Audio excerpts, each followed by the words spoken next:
Growing up as a millennial in the 90s and early 2000s, the word neurodivergent wasn't really in our vocabulary.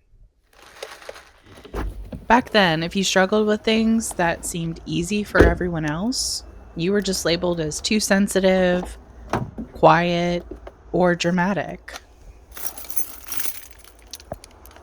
For decades, I thought I was fundamentally bad at decoding a social script everyone else received at birth.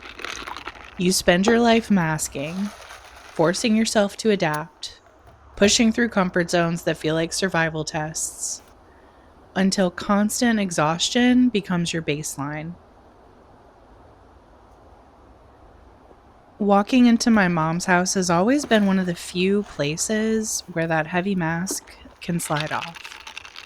It's familiar, it's safe, and the sensory landscape is completely predictable.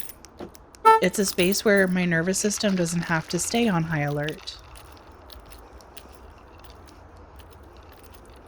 But part of what I'm discovering about myself right now at 39 is what it really means to navigate the outside world without that mask, even during moments that are supposed to be joyful.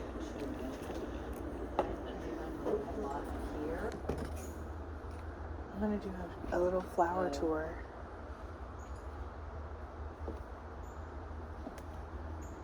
All the geraniums look super happy.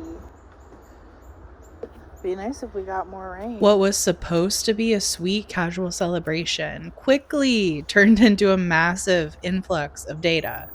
These have a really high-pitched sound. Is that the squirrel things? Yeah, I don't hear it. That's no. What the world? That is weird. I know. I got one over there too. And then the threshold breaks. Sensory overload doesn't give you a polite warning. It just hits. It feels like a sudden tightening in your chest, a sharp, static noise in your ears, and a desperate internal command that says, "Get out."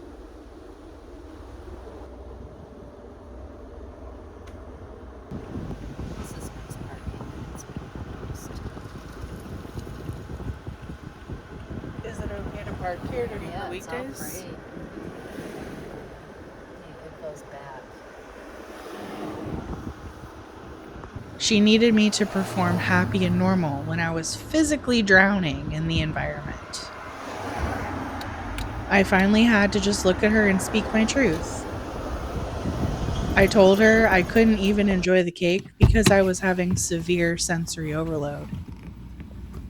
The old me would have stayed and suffered through it out of pure guilt. Put their mirrors forward because these trucks and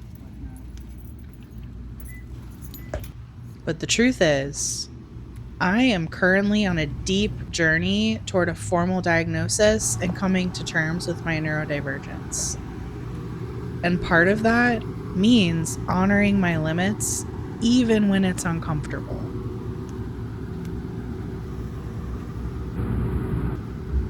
Not many bees. So I left. I headed back to the safety of the car while my mom went back inside to get a box so I could take my birthday cake home.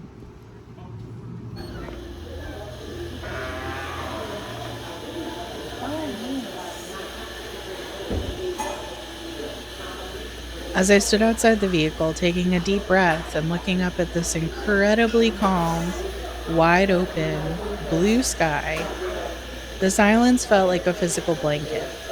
Standing out here in the quiet, I realized something huge.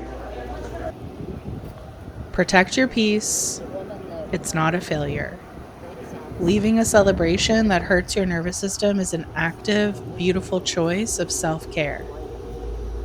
This channel, Nautilus Insights, is where I want to share the real, unpolished notes from this chapter of my life.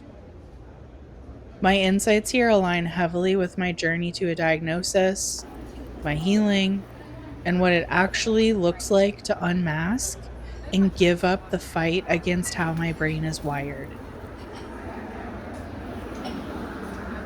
If you've ever had to box up your own birthday cake just so you could go breathe in a parking lot, You are not alone.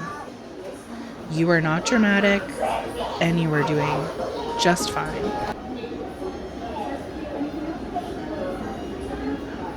Welcome to Nossel Insights.